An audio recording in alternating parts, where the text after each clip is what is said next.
Hey everyone, welcome back to another episode of Kicking It with the KTrain, where I chat with people who have helped me keep an eye on my vision. Uh, this guy that is that's on with me today, um, pretty special dude.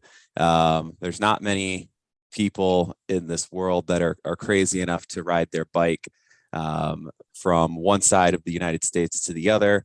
There's even fewer people that are willing to do that on the front of a tandem, and this guy is was my pilot and my guide during Race Across America, and he's just became a great friend and a great mentor as well. So I want to introduce everyone to Chris Howard. Chris, how's it going, man? Going great, Kyle. Good to see you again. Yeah, it's great to hear your voice again. Great to catch up a little bit. So I I think let's just dive straight in. You know, what is kind of what's kind of your background? I just kind of got introduced to you in January of 2018, and when we both came on to Team C to C as backup pilot, backup stoker, and I know a little bit about your history, but kind of where'd you grow up? What's a little bit of your story? How'd you get so passionate about endurance sport? Well, I actually started running when I was about 8 years old. Mhm. My dad got interested in running, and this is in the early 70s, so a long time ago, before before we really had endurance athletes. I mean, that Mhm. wasn't a common thing. Yeah. And so I started running um, mile and 2 mile runs with my dad when I was about 8 or 9 years old.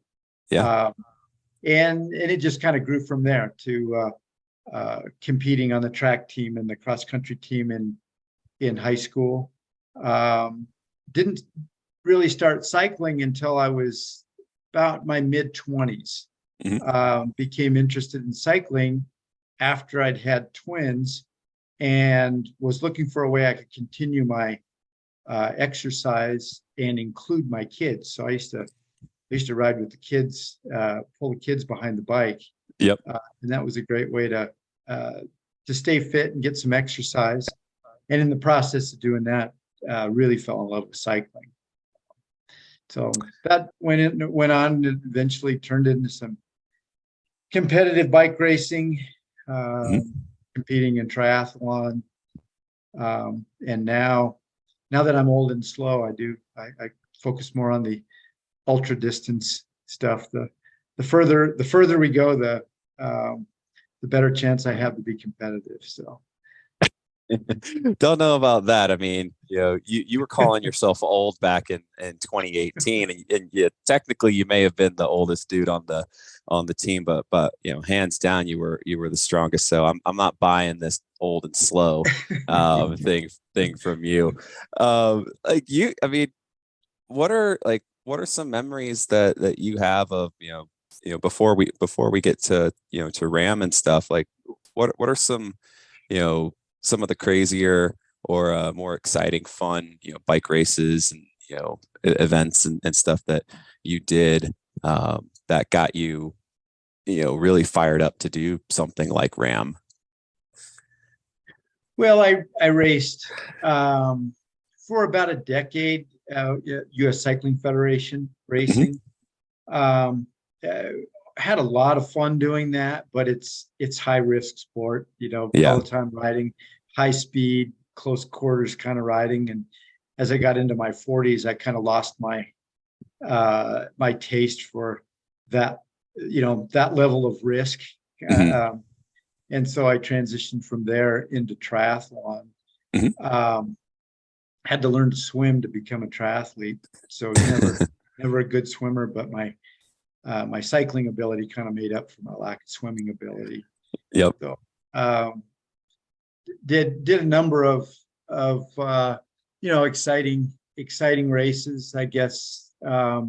Went to a half iron distance national championship race Hmm. and did well. Qualified there to be on the U.S. national team for a world championship event. Yep. So that was kind of fun, kind of like I kind of refer to that as the Olympics for old people. Uh, but it was fun to compete against guys from all over the world and have Yeah. that kind of international experience. So those are some real highlights. Mhm. Of course, before Ram, and then Ram, kind of hits the adventure button on a pretty high level with the trip all the way across the country. Yeah.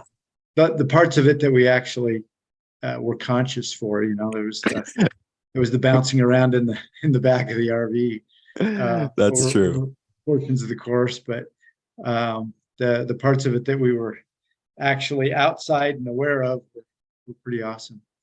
Yeah, totally. So let's go ahead and let's start to shift gears toward Ram. When did you first hear about, when did you first hear about Race Across America in general? And then how did you get connected with, Team C2C? So I've been aware of RAM since its inception. Yeah. The first time I read about RAM, I was already a cyclist, Yep. and I read about it in Bicycling Magazine. Was incredibly intrigued. At that time, they didn't have the teams; they had only the solos. Right. And there was maybe half a dozen or so crazy people Yep. taking on this coast to coast race. But it was intriguing to me from the very beginning. Dan Berlin, along with Jack Chen, started Team C2C, and Dan is a good friend and a frequent training partner of mine. Yep. In fact, I got back from a bike ride with Dan just a couple hours ago. So nice. We still ride together frequently. And anyway, Dan mentioned to me one day when we were out on a ride that he and Jack had this idea to put together a team to do Race Across America, featuring 4 blind cyclists with the idea being to highlight the capability of blind individuals to encourage increased employment amongst the blind population. And that just sounded like, number one, a great cause to be a part of. And secondly, I'd always been intrigued by RAM. And so my immediate response was, well, you're not doing this without me being a part of it. and I didn't know if that was going to be as a rider or as crew, but one way or another, I was going to be a part of it. And totally, I was totally stoked when the call came to actually get to be a rider. As you mentioned, you and I were both alternates. We weren't. They had their team of 8, and we were each alternates. And and of course, 2 of those original 8 had to drop out for various reasons, and you and I were given the opportunity to ride together. So that was awesome. Yeah, no, and like, so I remember our at our first training camp, we were still alternates, and so we just jumped on. I think you rode with Jack at that first at that first camp, and you were tearing it up and crushing it, and I was like, oh man, this if they don't put Chris on the front of a bike or and bump someone off, something's gonna go wrong. but yeah, and then I got the call a little while late, a month or so after our first training camp that I had been moved up to to the starting lineup, and I heard that I was going to be riding I was going to be stoking for you, and And, pun intended, I was stoked about that because I saw how strong you were, and I was like, "Whew, man, I got the easy job. I just gotta ride behind Chris." I, All right. I kind of had a little bit of the same reaction. I remember the first training camp you were riding with Chuck, Yep. and I was with Jack in the car watching you guys, and the chase vehicle was having a hard time catching up to you guys. So I was pretty stoked to get to ride with you as well. Yep. It was it was fun watching you guys ride, and then Yep. I'll never forget that first day riding together in the first training camp, Yep. and just kind of confirming that experience that, hey, this is going to be a lot of fun. Yeah, no, it was oh man, yeah. When I had just run I think I just ran the Boston Marathon and immediately went to Grand Junction to That's right. meet up with the team to do that training camp. And we jumped on the bike together. And oh man, like we were shoot, I mean, descending, climbing, especially, like you're just you're a beast on the climbs. And then descending, you were just such a confident bike handler that I was like, man, I am in the most capable hands of anyone on this team. Like, Yeah, all up until Kansas. well, When all that kind of fell apart. well, stuff happens, Yeah. stuff happens. But yeah, so like we fast forward, we get to Ram. So like, why don't you kind of give us your recollections of, those, that build up, into Ram, getting to Oceanside, and, those, we were the ones that led we started the ride. Like, we were the very first leg. Like, what are kind of your recollections of those early, those early hours, those early couple of days? Yeah. Some great memories of that.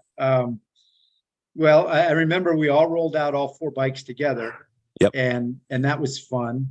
And very quickly, obviously, a couple bikes peeled off, and we had a 28-mile section of unsupported ride to cover. Yep. And Dan and Charles were also out there with us. We had Yep. two bikes out there just in case something went wrong with one or the other. Then Yep. we could regroup. But the most vivid memory is there was a long section of bike path, probably 15, 16 miles long, to get Yep. out of San Diego. Yep. And when we got to the end of that bike path, we didn't have crew at that point, and Right. there was nothing to tell me which direction to turn. Yep. There was a course marshal standing there, but he wasn't giving any instructions as to which way to go. So I remember we actually stopped there, and it's like, okay, which way do we go? And finally he pointed to the right, and we took off and then Yep. found the course again. But so I remember that pretty vividly. Yeah. But then the really great thing about the first day that I really remember was that after we got into Borrego Springs, we got on the bike and we just had an amazing tailwind. Oh my gosh. Yeah. We were just flying. It was like cruising at 30 miles an hour was no problem. It's like, Yep. wow, let's just hope this takes us all the way to Annapolis. But of course it didn't. Not all the way. It took us a good bit of the way. But it was kind of fun there for about a 4-hour shift where we had a ton of tailwind. Oh yeah. Yeah. Oh yeah. Oh man. And then I also I don't know if you remember this, but I think it was it the second night, maybe, or maybe during it was during one of our night shifts. We were using the driveway of was it a mobile home park or a trailer Yeah, park or something? it was a mobile home park it was out near Brawley, California is where it was. Yeah. It was the Yeah. first night. Yeah. Yeah. And oh my gosh. And those The rednecks on the golf cart with Yep. drunk. They've been drinking all night long, and Yep. They couldn't believe we were going to race our bikes across the country. Yeah, they just could not believe that we were riding our bikes from, California to Maryland, and like, I mean, they were so amazed. They're like sweeping rocks off. They're trying to sweep rocks off the road for us to give us a clearer Yeah. path. And I remember, like, we're riding, and then all of a sudden they come buzzing by in a pickup truck with, they'd found a bunch of buddies, and they're like leapfrogging ahead of us, cheering us on and stuff. Man, it's just wild, those kind of Never feared memories. so much for my life. Drunks in a truck. Yeah, it In the was middle of the night. it was a little sketchy, but we appreciated the enthusiasm. But then but yeah, go ahead. That's when you appreciate that follow car. Yes, absolutely. They were sticking real close to us that night. Uh, but before we got to Kansas, we had some pretty epic days. I think one of my favorite days was that upgrade, outside of, was it Prescott? Oh, right after Congress, Arizona, the Yarnell grade. What a- Is that what you're talking about? yeah, that was, Yeah. yeah, tell it, kind of tell people a little bit about that, and that whole section of the race. So we'd come out of the desert. It was, I don't know, 9, 10 o'clock in the morning. So it was getting hot, but Yep. we'd been down on the flat desert, and now you're kind of starting the climb into the Arizona mountains as you start to work your way over to Flagstaff and that whole part of the course. So first major climb, well, second major climb, first for our shift. The other team had climbed up to the top of the glass elevator. Yep. On the first day, but Yarnell grade was a significant climb, and Kyle and I got to climb it. Kyle didn't obviously get to enjoy the view that I did, but the Yarnell grade is very exposed. It goes right up the side of a mountain in switchback fashion, and so then you look back down over the desert as you gain elevation. And I'll never forget Panu, one of our crew members, Yep. Running along beside the bike, running up the road, cheering us on as Yep. we're climbing Yarnell grade. Yep. I was excited to be on a big hill finally. Yeah. And a little bit also good to start to gain some elevation, get up out of that desert heat. So. Totally. And then I think we also took the descent into Jerome too. I think was, so like you were getting to enjoy all the beautiful scenery. Yeah. I can tell you that Jerome was a scary descent on a tandem. That's about as technical a descent, I think, as I've ever been on. Wow. Living in Colorado, I've been on a lot of mountain roads, but yep. Boy, that steep downhill through Jerome, and Jerome is built right into the side of a mountain. It looks like a French town from the, that was built in the Dark Ages. It's built right into the side of the mountain. Yep. And yep. Just no room whatsoever. So yeah, there were some tight turns and a lot of cars. Absolutely. Unfortunately, not the best place to let the tandem roll, but no. But a cool memory nonetheless. Absolutely. But I can't remember if it was it before Yarnell, or after Jerome, or something. We kind of we had a kind of a big decision, a big shift, like a big shift change, where like you and I kind of were like, man, there's some struggles going on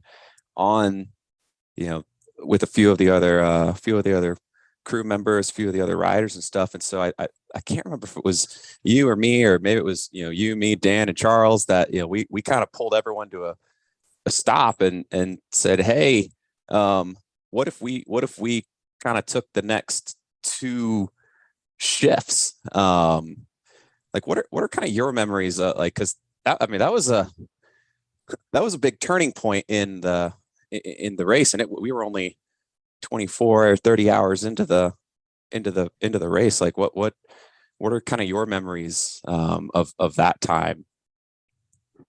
Well, everything kind of came to us kind of secondhand because we didn't know what was going on. But I know Jack was having some physical difficulties, Yeah. um, and and so the other team was struggling a little bit with collecting Yep. themselves, and Hmm. so we took a shift, gave them a little bit of break, and allowed them to kind of regather themselves, and Jack had some fairly significant injury type uh, issues that he had Yeah. to work through, and really got stronger as the race a lot stronger as the race went on. But he kind of got off to a bit of a rough start. We were Yeah. able to kind of uh, give him a minute to catch his breath, Yep. and then he turned in such a gutsy performance to work through Yeah. all of that, and never never quit despite No. some of uh the physical challenges that he was dealing with. Yep. Yeah. No, it was a really gutsy time, gutsy performance by him, and then everyone really, I think that was really a time when the team really came together and decided that, look, if we're gonna do this, we have to pull together, to make it across the country, and we're not even a third of the way there. Um, but doing that extra shift, kind of, it kind of put us in the fun position of, now we got to cross over the Utah Colorado border, and we got to do all the fun climbs and descents in our home state of Colorado. So Yeah, why yeah. don't you talk us through Colorado, and like how much fun that it was to basically take the bull by the horns and ride in our home state. I just remember being, we you and I came in, we crossed into Colorado out of Utah, Yep. down near Cortez, Hmm. and then we came off of our shift shortly after that. So then we were in the RV for uh, a number of miles, and then through Durango. The other team rode through Durango, and we prepared to get back on again, at the foot of Wolf Creek Pass. Yep. And I've been over Wolf Creek Pass a number of times in the past. I'd never, well, no, I suppose I had climbed it from the west one time. I've climbed it from the Hmm. east more times than from the west, but Hmm. um, I was super excited to do that. Yeah. And it was, as I recall, it was 9, 10 o'clock at night or something like that when we got Yeah. on. So it was dark. So we're climbing the pass in the dark, and of course then descending the other side in the dark as well. Yep. Um, we'd come out of the desert heat during the day where it was everything we could do to stay cool, and the top of Wolf Creek Pass was, I don't know, 38 or 40 degrees. It It it was was cold. pretty. It felt cold. It felt Yeah. really, really cold. It was cold. But I remember we were taking short shifts, switching off with Dan and Charles, Yep. um, just 2-3 miles at a time, uh, Yeah. up the pass to where we could keep the pace high and try not to put any super significant fatigue into any one pair's legs. Yep. Split that load all the way up the pass. Yep. Um, and then, as I recall, you and I rolled over the summit and Yep. took a big part of the descent, Yeah.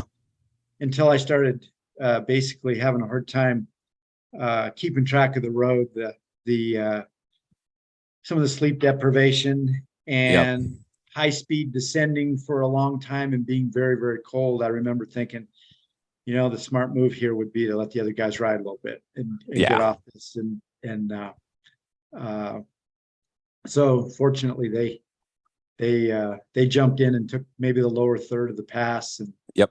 And we got to get in the car and warm up a little bit. We did. Um, and then like if I remember correctly, I think it was our next shift, at least when I think we were riding into Trinidad. Um, I Yes. remember that. I remember that pull, that shift. That might have been like our like physically and mentally one of our tougher moments. What it like I mean I would certainly rank it how there. Yeah. yeah what do you remember about that Well, little section? yeah, on consecutive shifts, we'd climbed Wolf Creek Pass Yep. to the highest point in the race. Yep. We'd had 4 hours off to try to get a little bit of sleep, and we were Yep. back on the bike right at the foot of Kucheras Pass, Yep. the second highest pass on the route. Yep. And we climbed Kucheras Pass. Um, as I recall, we flatted at high speed coming down Kucheras Pass. We did. I think we flatted about 50 miles an hour, and somehow you kept the bike upright. I we don't know we how you did that. we stayed upright, and I remember vividly Jim running up a hill with a spare bike, a spare tandem on his shoulder for us Yep. to continue. But I remember the ride into Trinidad being significantly more challenging than the course profile would have really led us to believe. Yeah. It looked like it was mostly downhill, and nothing could have been further from the truth. No. It was steep up. It was up and down and up and down and up and down. A ton of climbing in there, and it Yeah. was hot again. So Yeah. It was hot. We had lost radio contact with our vans, and so we were just kind of hanging out there. Like we were like, are we hung out to dry here? What's going on? a little worried about what happens if anything goes wrong, because we'd already had one flat. We were on our spare bike, Right. But yeah, we toughed it out through that section, and I think I actually slept after that section for the first time since we'd left Oceanside. So that was I think so. Yep. Yep. But then we get into Kansas, and everyone wants to hear about Kansas, because that was Kansas may be flat, but I would say it was one of our darker moments in the race. So why don't you walk us through kind of that certainly from little your perspective, right? Yeah. Why don't through that little 6 hour period that of what kind of happened? Well, we started off, our shift started in eastern Colorado and entered Kansas. Yep. As it was getting dark. We could see thunderstorms building on the horizon, but they were quite a ways off, so we weren't too concerned. And boy, they seemed to close. They went from being way out there where we weren't too concerned to being right on top of us in a hurry. Yep. And all of a sudden there was lightning, way too close for comfort. And I was about to say, we need to get off the bike and get out of here, when our crew car said, get off the bike, you need to get out of there. Yeah. So we took some shelter for a little while. The storm was so intense that actually some debris hit one of the windows of one of the follow vans and broke the window out of the van. Yep. Shattered glass all over Dan and Charles. Yep. And so we had, I don't know, something like 3 hours where we were off the road, combination of such bad weather that there was no way to ride, and trying to repair a broken window in a van. Yep. Then get ourselves back to the point at which we'd left the course so that we could follow the race rules and ride every inch of the course. Yep. So that was kind of the start of the night. And then I think, then we kind of felt a little behind the eight ball. We'd lost a lot of time. We wanted to make up as much as we could. The roads were wet. Oh yeah. It was windy. And so we were kind of doing the best we could to get things moving again. And And then we encountered railroad tracks at a very, very bad angle, and Yep.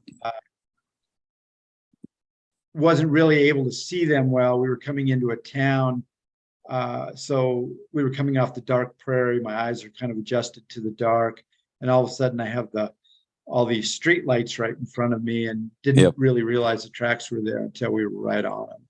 Yep. Any cyclist knows that wet railroad tracks at a steep angle are a bad recipe. Yep. Very tough to keep a bike upright unless you Yep. properly anticipate them and hit them at a 90-degree angle. And Right. we didn't. Nope. I think Kyle hit the road at a 90-degree angle, but not we didn't hit the railroad tracks. Yep. Yeah. We went. I just remember us going straight down, and I remember landing on top of you somehow, but I also remember hitting the road pretty hard, like, but yeah, we were pretty banged up, but scraped ourselves off the road, and I just remember us being worried about the bike and whether we could ride the bike. But we were able to get our spare bike and yeah, we got on our spare and kept riding, and then we kind of assessed injuries later. Yep. Yours. I had a few. I had bumps and bruises. I felt like I'd been kidney punched, and I had a pretty good knot on my shin from something I hit. Yeah. But your injury to your elbow was by far the most serious. Yeah, I mean, we decided not to go get it X-rayed, during the race, but so we just put a compression sleeve on it, and just swallowed some pain, swallowed some Advil and Tylenol, and I was like, well, let's double wrap these bars and let's keep riding. I remember the race between Kansas and Ohio. So but that then things start to get a little clearer, but yeah, like going from Kansas all the way to Ohio, West Virginia, Pennsylvania, and then all the way, like what are some of your favorite memories in the second half of the race? Second half of the race, I remember that Felix, our crew chief, was very concerned about the hilliness of Missouri. Yeah. And so he'd been kind of talking that up as that it was going to be a real challenge. And I remember getting to Missouri and thinking, this is the most fun I've ever had on a bike. It was like on a tandem. The hills were so ideally spaced. You get to the top of one, you'd roll the momentum down, it'd take you 3/4 of the way to the top of the next, you grind it for a couple of minutes, and away you go down the next one. So I remember that actually being a lot of fun. Oh, it was a blast. Where we were having a lot of fun with follow crew and Dan and Charles. I remember playing trivia games while we were riding over the intercom system. That's a great memory. That's awesome.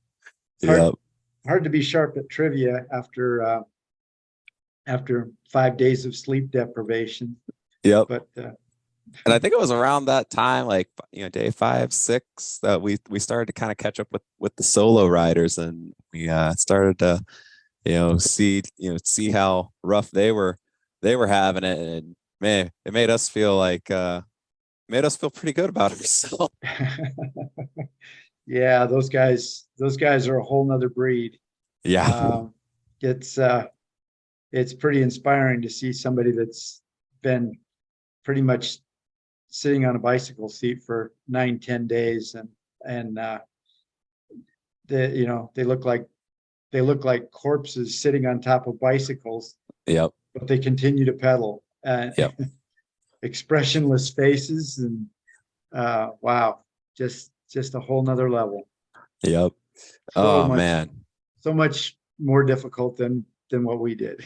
Oh yeah, no, we just got to have a lot of fun on bikes, and they were torturing themselves somehow. I don't know That's next level, man. I don't know if I'll I don't know if I can go there. Uh, but yeah. So like, I mean, we get all the way to get to West Virginia, and those hills were. I kind of liked the hills of West Virginia. Steep, little punchy ups, and fast descents, and Yeah, um, you yeah, know, apparently we were riding through some beautiful country there. But then I think it was our shift. We kind of had a kind of some messiness. We were racing against another team, trying to hold them off, and we did we didn't we like break our chain going up a hill or something yeah. on the very on like our one of our It last was it was dark and it was foggy, and you're on terrain that's either 13% downhill or 13% uphill, Yep. and we came off of a steep downhill, and all of a sudden it was a steep uphill, and we just in way too much gear, and you have two guys uh, trying to hang on to that gear, and the chain let go, and I all I can remember is bicycles rolling backwards. This isn't good. Yeah. There's nothing I can do about it. So Yep. Yep. But as I what remember, I hit the deck and you gracefully landed on your feet. So the old triathlon flying dismount came into play that day. So yeah, that's that's the epitome of the slow speed crash. yeah. More of a I, just wa- kind of a I wasn't tip I over wasn't than anything else. But I was on a I was like, I'm gonna land on my feet this time. yeah, So, but that was but we all fortunate. yeah, no, we were real lucky. But we eventually all we made it to Ram's Head, and then we all met up and did the last little bit on the little parade procession to Yeah.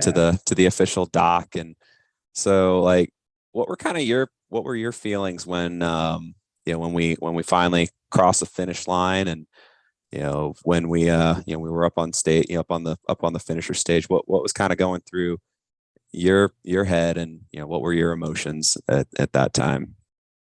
It's interesting because you think that's going to be a really kind of a euphoric moment, and Hmm. and in some ways it was, but I do remember it being really special that from the finish line and the place where you have to finish racing. I don't remember what it was, 10, 11, 12 miles apart or something like that. Something like But that. Yep. we were able to put all four bikes back out on the road, Hmm. and so that we got all across the finish line, and that was great because we, despite the fact that we'd been racing as a team for a week, really hadn't hardly seen those people. Yeah. we you know the other team, um, uh, Pamela, Tina, Carolyn, and Jack, Yep. they when they were out on the road, we were in the RV, and vice Yep. versa. So we never saw them. We might see them in passing for 30 seconds. Yeah. And even Dan and Charles that were on our team, we'd be getting out of the van when they were getting into the van, and Hmm. yeah, we saw them a little more, but not much. And so that whole thing of putting all four bikes together and we could actually ride together and talk was special. Yeah. I remember the Yep. the the finish line maybe being a little bit too tired to be as happy as you think you ought to be. Just Yeah.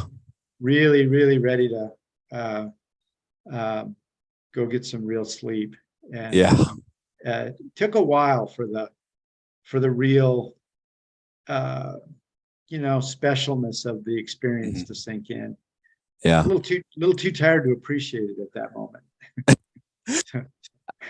I tend to agree with you. I mean, like as a team, we had ridden over 3,000 miles, for just over 7.5 days, and climbed 180 something thousand feet. I mean, it was a big Substantial. week, Yeah. and you know, I think I looked, and like you and I had ridden shoot, probably 800 or 900 miles together in that week, and we had climbed probably half of we'd probably done about 70 or 80,000 feet of that elevation gain, just by ourselves. So I mean, I was hyped, and and you were just having to be so hyper vigilant, from day one to the end. And one of the things that I really took away, was like,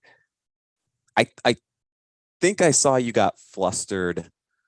I think I saw on that, during that week under such high pressure, I think you only got flustered like once. And like you were just so calm and cool under pressure. Um, and, but and that's really just a lasting memory that I have. And and it's something that I think back on, to this day. And I actually try to emulate that, and just try to be, I'm just like, just be like Chris, just be calm and cool under pressure. You're just out having fun on a bike. Well, you're generous, but yeah, I think the what people don't realize with something like RAM is the physical challenge is only a small component of the challenge of RAM. Mm-hmm. It's it's deep sleep deprivation. It's Mm-hmm. reacting to circumstances and trying to stay positive. Yep. It's 28 people, all with their individual needs, making deep sacrifices for each other and trying not to lose it with one another. Yeah. All of that is significantly challenging. Yeah. And and everybody has their moments of Yeah. where they handle it really well, and moments where they don't handle it so well. Yeah. And that's, but the amazing thing is that the team as a whole obviously was able to do enough to have a successful result. And Yep. that's an amazing thing. Strong tribute to the organization going in. Oh yeah. The planning and the careful selection of all those people, that Yeah. we really had the right people. Yeah. So that's kudos to Dan and Jack that really orchestrated all of that Yep. going in. Yeah. It was a truly all-star team, all-star crew. I think our crew got awarded basically the best crew, of Yeah, all of RAM. best crew in Which, 2018, and I yep. couldn't agree more. Same here.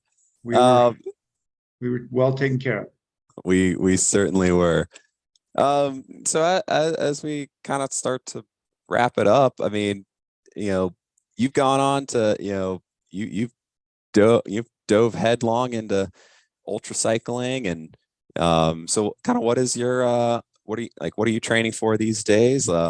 What's kind of on your radar in terms of cycling and Mhm. endurance? Well, I've completed each of the last 3 years. I've completed at least one ultra distance race, Mhm. um, and really love it. I mean, um, it's it's a challenge kind of unlike anything I've ever done before. Yeah. It's just that whole mental battle of refusing to give up. Yep.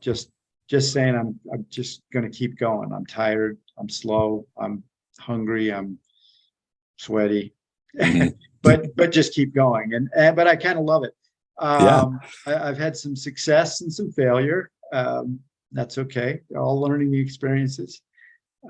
This year, I'm planning to enter the World 24-Hour Time Trial Championships, which is held in Borrego Springs every year. Ah. And it's done on a lap course. So you literally you ride for 24 hours, and whoever covers the most distance is the winner. All So right. I'm really pretty intrigued by the race. Wanted to do it ever since I started doing this. Yeah. It was not held in 2020 due to the pandemic. Yep. Although ultra cycling is kind of the ultimate social distancing sport, so there's really no reason not to have ultra cycling events. Yeah. But anyway, that's what I'm working towards this year, and Awesome. haven't really started formally training. I'm just kind of staying in shape, and Yeah. we'll get serious about training next month. Nice. Yeah, Nice. a good build up. So. Nice. Nice. And so what, something that I think a lot of people kind of didn't realize, you were kind of our you were our apparel supplier for the most, for quite a bit of Race Across America. I mean, we had we had a specific cycling kit that we went out and got, but like you did up all the t-shirts. You did all of our duffel bags. Like I still use my duffel bag, my Team C2C duffel bag So I mean I love that thing. It's sturdy, and but your company Sport About, Fort Collins, Sport About Apparel Decorating, you've done pretty well with that. So help, if people want to get their like kind of tell people a little bit about that business and that venture. Yeah. Okay. We do embroidery, screen printing, digital printing, all kinds of garment decoration, mostly for our local community here in Fort Collins. But we do have the opportunity. Obviously, the association with Team C2C was a place where we could chip in with some of the things that we do in terms of design and manufacturing of custom apparel. So we've since had the time or had the opportunity to do some of that for Paul Majors, who was our chief mechanic on our team. He's been involved with several other RAM and raw teams, and we've Sport About has helped support some of those teams. So that's kind of the fun part of my job, when I get to kind of mix what I really love doing with my job. Yeah. So. That's awesome. Yeah, I think I think I'm getting close to where we need to have some Kicking It with the KTrain and some Iron Vision apparel done up. So I think I'm going to be dialing you up here pretty soon.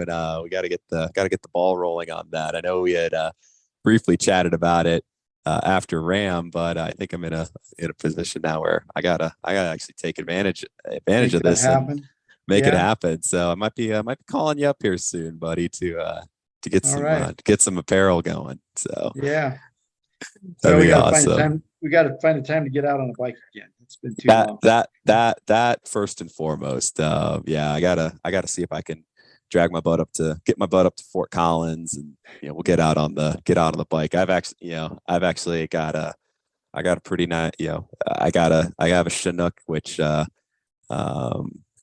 Dan had before it was Chinook, but he had the first time trial Granite Tandem, and then I had the first time trial Chinook that they built. So it was so got to get you on the front of that one, and let you we'll go ripping around Fort Collins, or get you down here to Colorado Springs, man. It'll be fun to get out on a bike again.